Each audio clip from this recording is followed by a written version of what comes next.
2 വയസ്സുള്ള കുഞ്ഞിനെ പെട്രോൾ ഒഴിച്ച് കൊലപ്പെടുത്താൻ ശ്രമിച്ച പിതാവ്, ഭർതൃവീട്ടിലെ ക്രൂരമായ പീഡനം കാരണം 4 മക്കളെ അനാഥരാക്കി ആത്മഹത്യ ചെയ്ത 25-കാരി.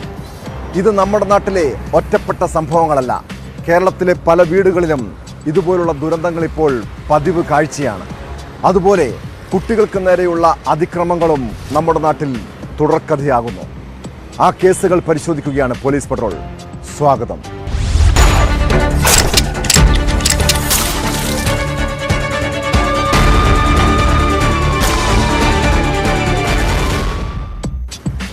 മദ്യപിച്ച് ലക്ക് കെട്ട് വീട്ടിലെത്തി ഭാര്യയെയും മക്കളെയും തല്ലുന്നവരെ കുറിച്ച് പലപ്പോഴായി നമ്മൾ കേൾക്കാറുള്ളതാണ്. ജോലി ചെയ്ത് കിട്ടുന്ന പണം മുഴുവൻ അവർ മദ്യപിച്ച് തീർക്കും. വീട്ടുചെലവിന് നയാ പൈസ പോലും കൊടുക്കില്ല. ഇങ്ങനെ പട്ടിണിയിൽ കഴിയുന്ന ഒട്ടേറെ കുടുംബങ്ങളുണ്ട് ഇപ്പോഴും നമ്മുടെ നാട്ടിൽ. മദ്യപാനികളായ പുരുഷന്മാരുടെ ക്രൂരതയ്ക്ക് ഇരയാക്കേണ്ടി വരുന്നത് അവരുടെ ഭാര്യമാരും മക്കളുമാണ്. കോഴിക്കോട് കോടഞ്ചേരിയിൽ മദ്യപിച്ച് വീട്ടിലെത്തിയ യുവാവ് 2 വയസ്സുകാരനായ മകൻ്റെ ദേഹത്ത് പെട്രോൾ ഒഴിച്ച് കൊലപ്പെടുത്താൻ ശ്രമിച്ച ഒരു സംഭവത്തെക്കുറിച്ചാണ് പറഞ്ഞു വരുന്നത്. ഭാര്യയോടുള്ള വിരോധത്തിലാണ് കോടഞ്ചേരി സ്വദേശി സുഗു കുഞ്ഞിനെ കൊലപ്പെടുത്താൻ ശ്രമിച്ചത്. സംഭവത്തിന് ശേഷം ഒളിവിലായിരുന്ന പ്രതിയെ പോലീസ് അറസ്റ്റ് ചെയ്തു.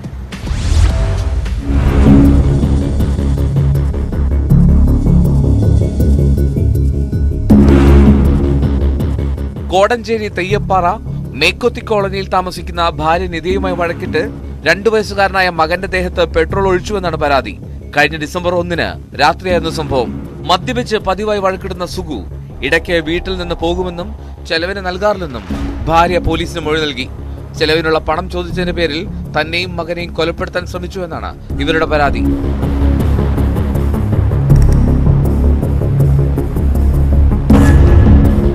സംഭവത്തിന് ശേഷം ഒളിവിൽ പോയ പ്രതിയെ കോട്ടയത്തെ ബന്ധുവീട്ടിൽ നിന്നാണ് അന്വേഷണ സംഘം കസ്റ്റഡിയിലെടുത്തത്.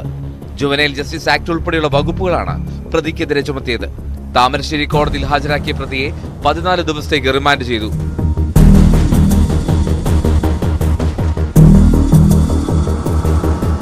ന്യൂസ് 18 താമരശ്ശേരി. 18-ാം വയസ്സിൽ വിവാഹം, 25 വയസ്സിനിടെ 4 കുട്ടികളുടെ അമ്മ. വിവാഹം കഴിഞ്ഞ നാൾ മുതൽ ഭർതൃവീട്ടുകാരിൽ നിന്നും ക്രൂരമായ പീഡനം. മലപ്പുറം പന്തല്ലൂരിലെ തെഹദില എന്ന യുവതി നേരിട്ട പീഡനം എണ്ണിയാൽ തീരില്ല. ആവലാതികൾ സ്വന്തം വീട്ടിൽ പറഞ്ഞപ്പോൾ കുഞ്ഞുങ്ങളെ ഓർത്ത് എല്ലാം സഹിക്കാനും ക്ഷമിക്കാനുമായിരുന്നു മറുപടി. കഴിഞ്ഞ ദിവസം ഭർതൃപിതാവിൽ നിന്നും മാനസികമായും ശാരീരികമായും പീഡനമേൽക്കേണ്ടി വന്നു. പിന്നീട് സ്വന്തം വീട്ടുകാരറിഞ്ഞത് തെഹദില ജീവനൊടുക്കിയെന്ന വാർത്തയാണ്. സംഭവത്തിൽ പോലീസ് അസ്വാഭാവിക മരണത്തിന് കേസെടുത്തിട്ടുണ്ട്.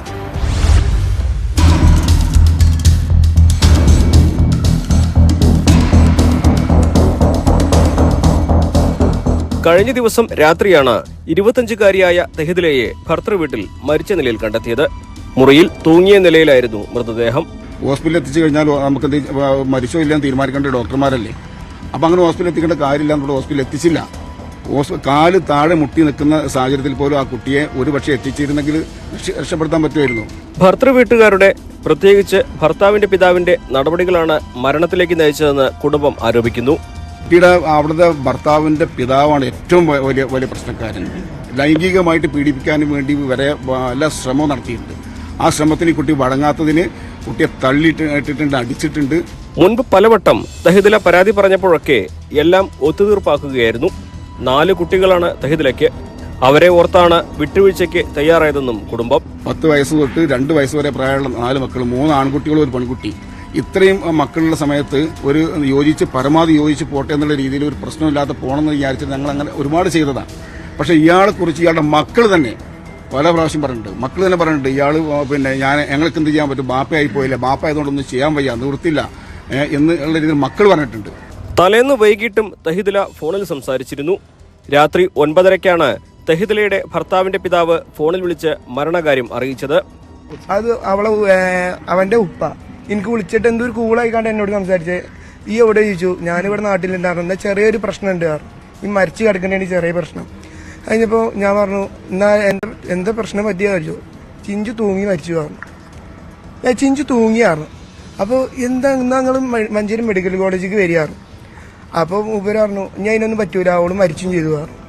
അസ്വാഭാവിക മരണത്തിനാണ് പോലീസ് കേസെടുത്തിരിക്കുന്നത്. പരാതിയിൽ അന്വേഷണം നടത്തിയ ശേഷം നടപടി സ്വീകരിക്കുമെന്ന് പോലീസ് പറഞ്ഞു.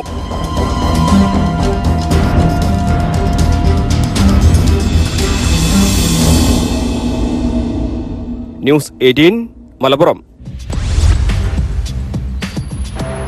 ഡീഫേക്ക് വീഡിയോയുടെയും ചിത്രങ്ങൾ മോർഫ് ചെയ്ത് പ്രചരിപ്പിക്കുന്നതിൻ്റെയും ഇരകളാകുന്നതിൽ കൂടുതലും ചലച്ചിത്ര താരങ്ങളാണ്.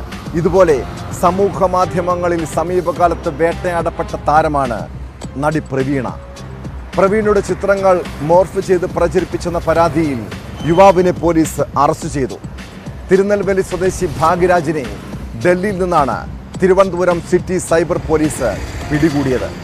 നേരത്തെ ഇതേ കേസിൽ പിടിയിലായ പ്രതി കുറ്റം ആവർത്തിച്ചതിനെ തുടർന്നാണ് വീണ്ടും അറസ്റ്റ്.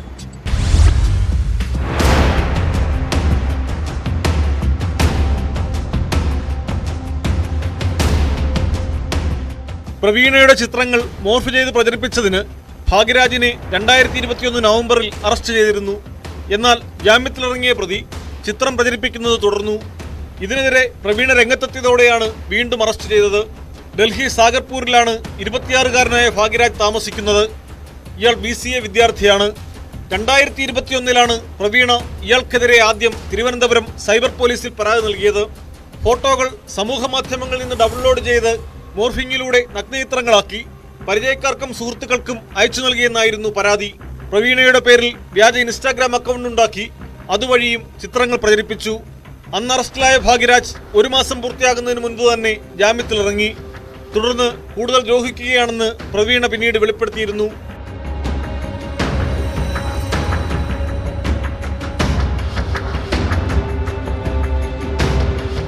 ഒരു വർഷം മുൻപാണ് നടി വീണ്ടും പരാതി നൽകിയത്. അന്വേഷണ സംഘം ഡൽഹിയിലെത്തിയെങ്കിലും ഭാഗ്യരാജിനെ കണ്ടെത്താനായില്ല. ഏറെ നാളത്തെ അന്വേഷണത്തിനൊടുവിലാണ് പ്രതി വീണ്ടും പിടിയിലായത്. CI ശ്രീകാന്ത് മിശ്രയുടെ നേതൃത്വത്തിൽ senior civil police officer Girish, civil police officer Subeesh എന്നിവരാണ് പ്രതിയെ അറസ്റ്റ് ചെയ്തത്.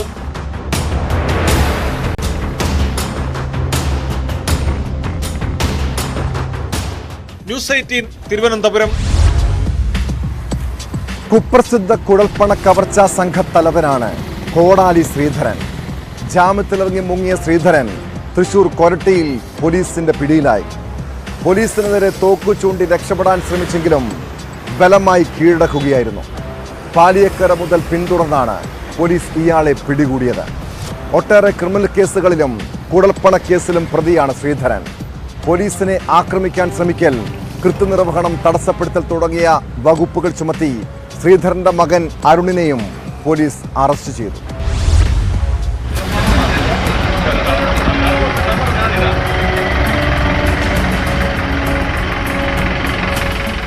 അഞ്ചു സംസ്ഥാനങ്ങളിലായി 36 കേസുകൾ പ്രതിയായ ശ്രീധരൻ കർണാടക പോലീസിന്റെ പിടികിട്ടാപ്പുള്ളിയാണ്. മുമ്പ് ജാമ്യത്തിലിറങ്ങി മുങ്ങിയ ശ്രീധരന്റെ നീക്കങ്ങൾ കുറച്ചുനാളായി പോലീസ് നിരീക്ഷിച്ചു വരികയായിരുന്നു. കോടാലി ശ്രീധരൻ സഞ്ചരിച്ചിരുന്ന വാഹനത്തെക്കുറിച്ച് സൂചന ലഭിച്ചതോടെ പാലിയേക്കര മുതൽ പോലീസ് പിന്തുടർന്നാണ് പിടിച്ചത്. പോലീസ് സംഘം കാർ വളഞ്ഞപ്പോൾ തോക്കെടുത്ത് നിറയൊഴിച്ച് രക്ഷപ്പെടാൻ ശ്രീധരൻ ശ്രമിച്ചു.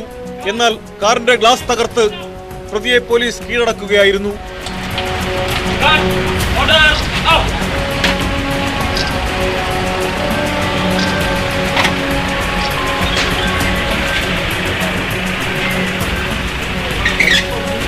കേരളം, തമിഴ്നാട്, കർണാടക, ആന്ധ്ര, ഗോവ ഉൾപ്പെടെയുള്ള സംസ്ഥാനങ്ങളിലെ കുഴൽപ്പണ കവർച്ചാ കേസുകൾ പ്രതിയാണ് കോടാലി ശ്രീധരൻ. കേരളത്തിലെ വിവിധ കേസുകളിൽ ഇയാൾക്കെതിരെ വാറന്റുണ്ട്. കുഴൽപ്പണ സംഘങ്ങളെ പോലീസ് വേഷത്തിലെത്തി ഹൈവേയിൽ തടഞ്ഞ് കവർച്ച നടത്തുന്നതാണ് ശ്രീധരന്റെയും സംഘത്തിന്റെയും രീതി. 40 കോടിയിലേറെ രൂപ ശ്രീധരനും കൂട്ടാളികളും തട്ടിയെടുത്തിട്ടുണ്ടെന്നാണ് കണക്കാക്കുന്നത്.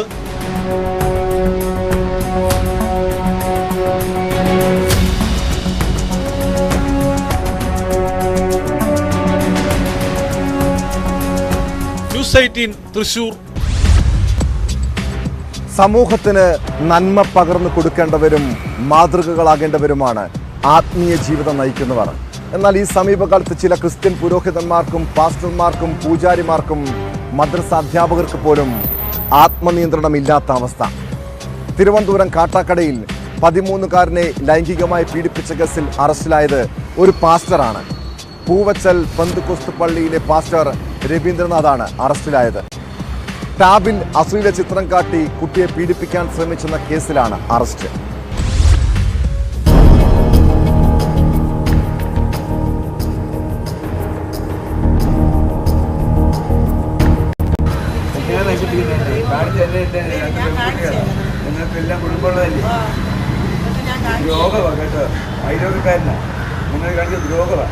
വട്ടിയൂർക്കാവ് കുലശേഖരം ലക്ഷം വീട് കോളനിയിൽ താമസക്കാരനും പൂവച്ചൽ കുറക്കോണമാലയിൽ പെന്തക്കോസ് പള്ളിയിലെ പാസ്റ്ററുമാണ് രവീന്ദ്രനാഥ്.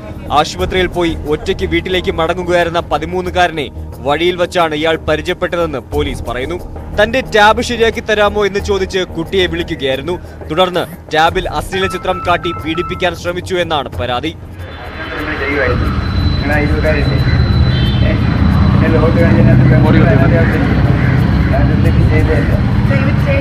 ഭക്ഷണവും വെള്ളവും വാഗ്ദാനം ചെയ്തെങ്കിലും കുട്ടി ഓടിപ്പോയി ബന്ധുക്കളെ വിവരം അറിയിക്കുകയായിരുന്നു.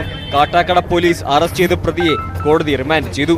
പ്രതിക്കെതിരെ സമാന പരാതികൾ മുൻപുണ്ടായിട്ടുണ്ടോ എന്നും പോലീസ് അന്വേഷിച്ചു വരുന്നു.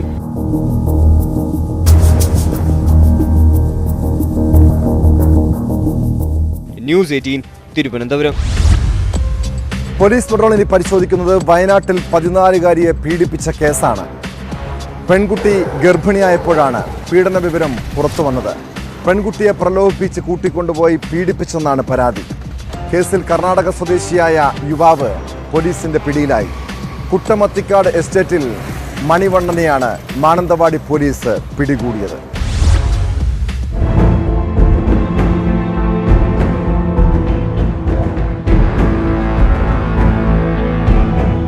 2023 സെപ്റ്റംബറിലായിരുന്നു കേസിനാസ്പദമായ സംഭവം. അമ്മയുടെ പ്രസവത്തിന് കൂട്ടിരിപ്പിനായി വയനാട് മെഡിക്കൽ കോളേജിൽ എത്തിയതായിരുന്നു വിദ്യാർത്ഥിനി. ഭാര്യയുടെ പ്രസവവുമായി ബന്ധപ്പെട്ടാണ് മണിവണ്ണനും ഈ മെഡിക്കൽ കോളേജിലെത്തിയത്.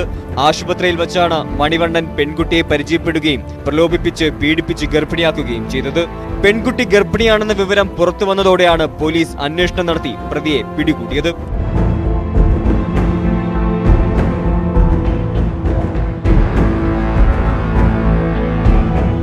പോക്സോ, ബലാത്സംഗം ഉൾപ്പെടെയുള്ള കുറ്റങ്ങൾ ചുമത്തിയാണ് പോലീസ് കേസെടുത്തത്.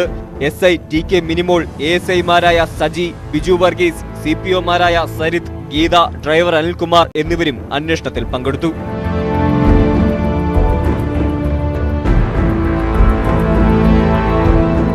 ന്യൂസ് 18 വയനാട്.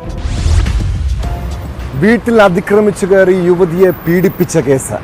6 വർഷം മുൻപ് തൃശ്ശൂരിൽ നടന്ന ആ സംഭവം ഏറെ നടുക്കമുണ്ടാക്കിയതാണ്.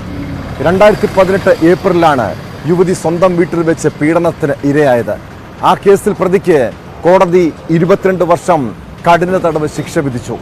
പ്രതി കണ്ടാലശ്ശേരി സ്വദേശി സദക്ക് 1,10,000 രൂപ പിഴയും അടയ്ക്കണമെന്ന് കുന്നംകുളം ഫാസ്റ്റ് ട്രാക്ക് സ്പെഷ്യൽ കോടതി വിധിച്ചു.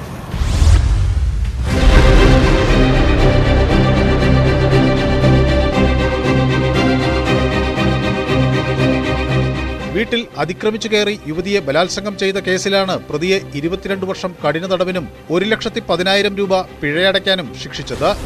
കണ്ടാണശ്ശേരി ചൊവ്വല്ലൂർ സ്വദേശി വലിയകത്ത് വീട്ടിൽ സദക്കിനെയാണ് കുന്നംകുളം ഫാസ്റ്റ് ട്രാക്ക് സ്പെഷ്യൽ കോടതി ശിക്ഷിച്ചത്.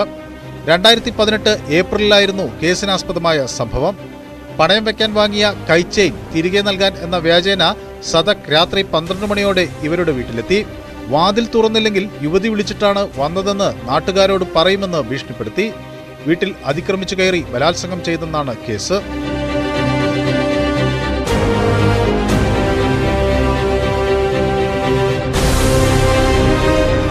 പിഴസംഖ്യയിൽ 1,00,000 രൂപ അതിജീവിതയ്ക്ക് നൽകാൻ കോടതി ഉത്തരവിട്ടു. കേസിൽ ഗുരുവായൂർ പോലീസ് ഇൻസ്പെക്ടർ E ബാലകൃഷ്ണനാണ് അന്വേഷണം നടത്തി കുറ്റപത്രം സമർപ്പിച്ചത്. പിന്നീട് ഇൻസ്പെക്ടർ മനോജ് കുമാർ കൂടുതൽ അന്വേഷണം നടത്തിയിരുന്നു. പ്രോസിക്യൂഷനു വേണ്ടി special public prosecutor advocate KS ബിനോയും പ്രോസിക്യൂഷനെ സഹായിക്കുന്നതിനായി അഭിഭാഷകരായ രഞ്ജിത് K ചന്ദ്രൻ, അനുഷ എന്നിവരും ഹാജരായി.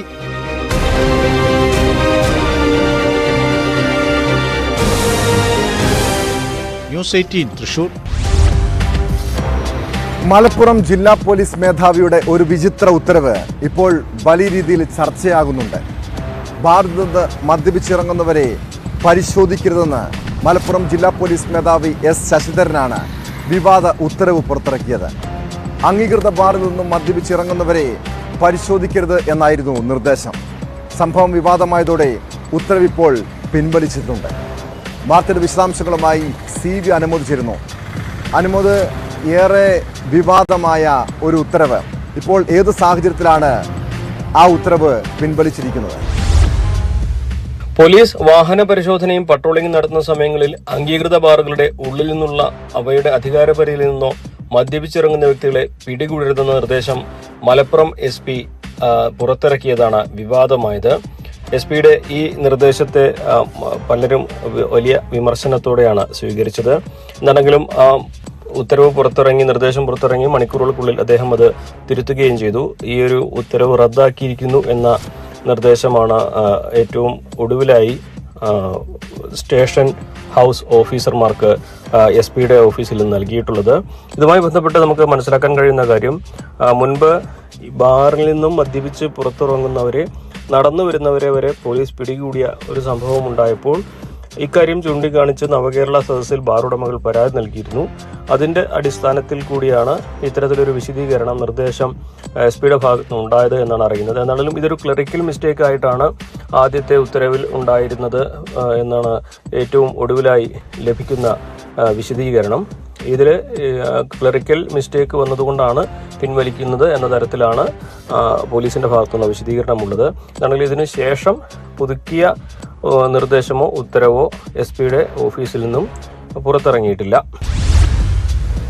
വർക്കലയിൽ വീട് കയറി ആക്രമണം നടത്തുകയും ഓട്ടോറിക്ഷ അടിച്ചു തകർക്കുകയും ചെയ്ത സംഭവത്തിൽ പോലീസിന്റെ അന്വേഷണം ഇഴഞ്ഞു നീങ്ങുന്നതായി പരാതി. വർക്കല കണ്ണമ്പ പെട്രോൾ പമ്പിന് സമീപത്ത് നിഷാദിന്റെ വീട്ടിലാണ് കഴിഞ്ഞ ദിവസം ആക്രമണം നടന്നത്. നിഷാദിന്റെ ഉമ്മയെയും സഹോദരിയെയും മാരകായുധങ്ങൾ കാട്ടി ഭീഷണിപ്പെടുത്തുകയും ചെയ്തു. വർക്കല പോലീസിൽ പരാതി നൽകിയെങ്കിലും പ്രതികളെ ഇതുവരെ പിടികൂടാൻ കഴിഞ്ഞിട്ടില്ല.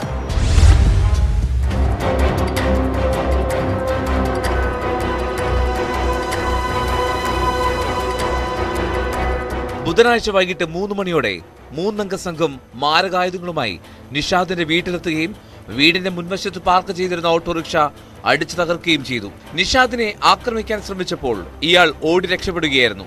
സഹോദരിയെയും ഉമ്മയെയും മാരകായുധങ്ങൾ കാട്ടി ഭീഷണിപ്പെടുത്തുകയും വീടിന് മുന്നിൽ ഭീകരാന്തരീക്ഷം സൃഷ്ടിക്കുകയും ചെയ്തുവെന്നും കുടുംബം പറയുന്നു. ഞാൻ പുറത്തോട്ട് ഇറങ്ങിയപ്പോൾ എന്റെ മൂത്ത സഹോദരന്റെ ഓട്ടോയായിരുന്നു ഫ്രണ്ടിൽ കിടന്നത്. അപ്പോഴത്തേക്ക് ഓട്ടോ നന്നായിട്ട് ഷേക്ക് ചെയ്യുന്നുണ്ടായിരുന്നു. ആളിനെ കണ്ടില്ല.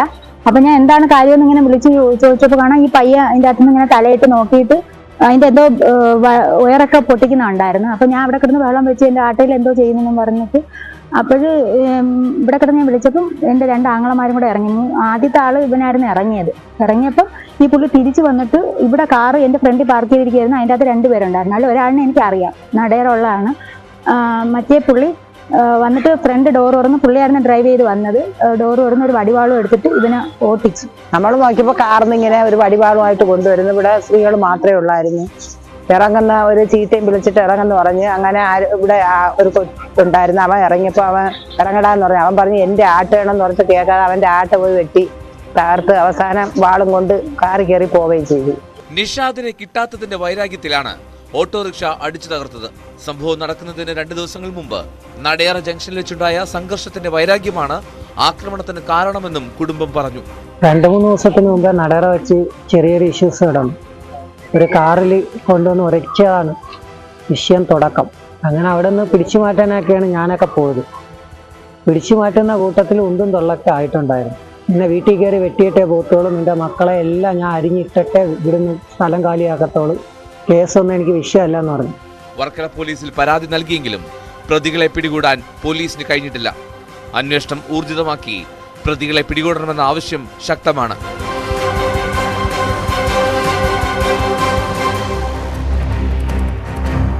ന്യൂസ് 18 ആറ്റിങ്ങൽ. കോൺഗ്രസ് നേതാവും MLA-യുമായ T. സിദ്ദിഖിന്റെ ഭാര്യ ഷറഫുനിസയ്ക്കെതിരായ ഒരു സാമ്പത്തിക തട്ടിപ്പ് കേസിലേക്കാണിനി. ഉയർന്ന പലിശ വാഗ്ദാനം ചെയ്ത് നിക്ഷേപം സ്വീകരിച്ച് വഞ്ചിച്ചു എന്ന പരാതിയിലാണ് പോലീസ് കേസെടുത്തത്. കോഴിക്കോട് നിധി ലിമിറ്റഡിന്റെ കീഴിലെ ധനകാര്യ സ്ഥാപനമായ സ്വിസ് ബാങ്കിന്റെ പേരിൽ പണം തട്ടിയെന്ന പരാതിയിൽ കോഴിക്കോട് നടക്കാവ് പോലീസാണ് കേസെടുത്തത്. കേസിൽ 4-ാം പ്രതിയാണ് ഷറഫുനിസ. അതേസമയം കേസ് വ്യാജമാണെന്നും രാഷ്ട്രീയ പ്രേരിതമാണെന്നും ടി സിദ്ദിഖ് ആരോപിച്ചു.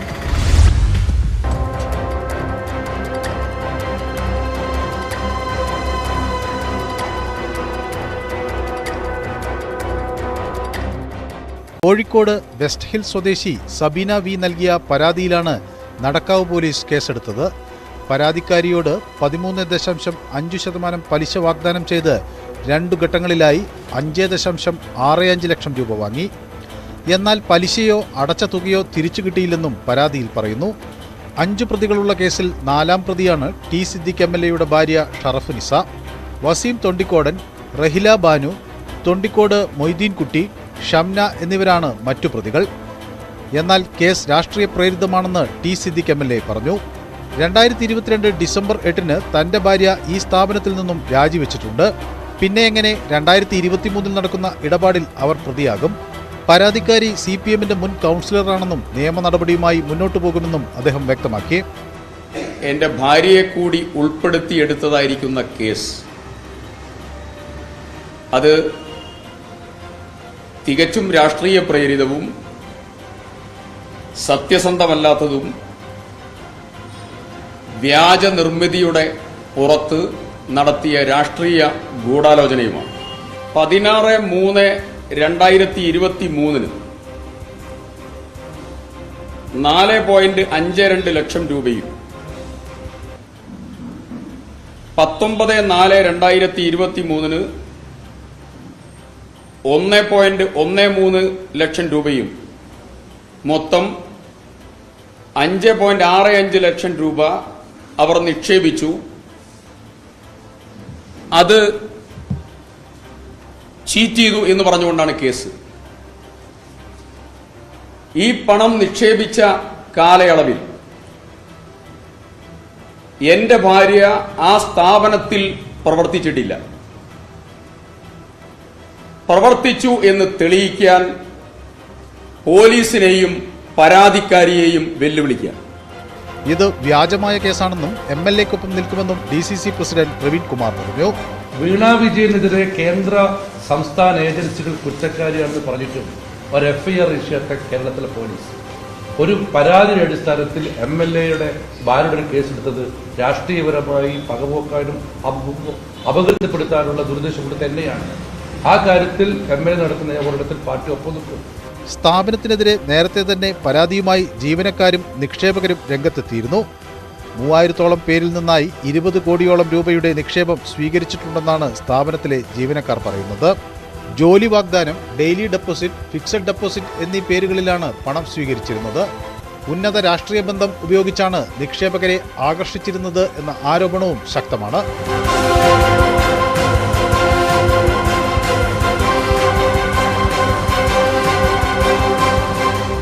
ന്യൂസ് 18 കോഴിക്കോട്.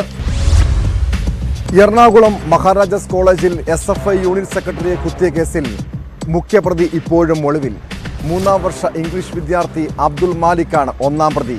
ഒരു പെൺകുട്ടി ഉൾപ്പെടെ KSU ഫ്രട്ടേണിറ്റി പ്രവർത്തകരായ 15 പേർക്കെതിരെയാണ് എറണാകുളം സെൻട്രൽ പോലീസ് കേസെടുത്തത്. വധശ്രമമടക്കം 9 വകുപ്പുകളാണ് പ്രതികൾക്കെതിരെ ചുമത്തിയിരിക്കുന്നത്. സംഘർഷവുമായി ബന്ധപ്പെട്ട് ഒരു KSU പ്രവർത്തകനെ പോലീസ് അറസ്റ്റ് ചെയ്തിരുന്നു.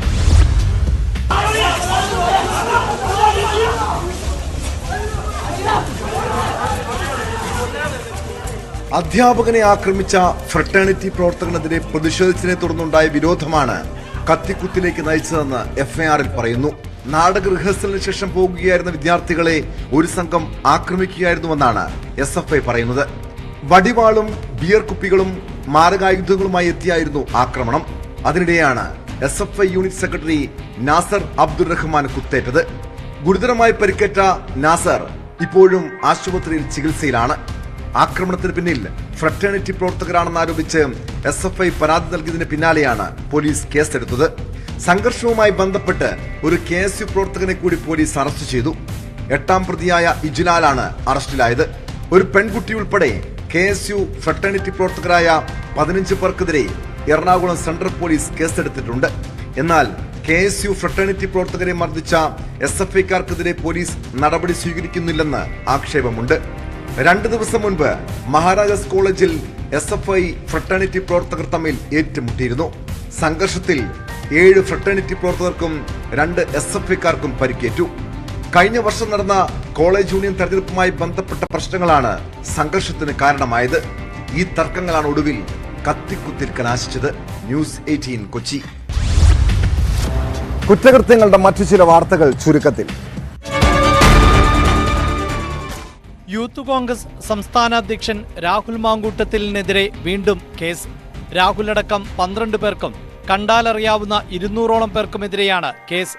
രാഹുലിന് ജാമ്യം ലഭിച്ചതിന് പിന്നാലെ പൂജപ്പുര ജയിലിനു മുന്നിൽ നൽകിയ സ്വീകരണം ഗതാഗത തടസ്സമുണ്ടാക്കി എന്നത് അടക്കമുള്ള കുറ്റങ്ങളാണ് ചുമത്തിയത്. കണ്ടല സഹകരണ ബാങ്ക് കേസിൽ ഭാസുരാങ്കനും മക്കളും ഉൾപ്പെടെ 6 പ്രതികൾക്കെതിരെ കുറ്റപത്രം സമർപ്പിച്ചു. ബാങ്കിൽ 3.22 കോടി രൂപയുടെ കള്ളപ്പണ ഇടപാട് നടന്നെന്ന് കുറ്റപത്രത്തിൽ ED. കൊലക്കേസ് പ്രതിക്ക് LLB പഠിക്കാൻ കോളേജിന്റെ എതിർപ്പ് മറികടന്ന് അനുമതി നൽകി ഹൈക്കോടതി. കണ്ണൂർ സെൻട്രൽ ജയിലിൽ കഴിയുന്ന പ്രതിക്കാണ് തിരൂരിലെ ലോ കോളേജിൽ പഠിക്കാൻ അനുമതി നൽകിയത്.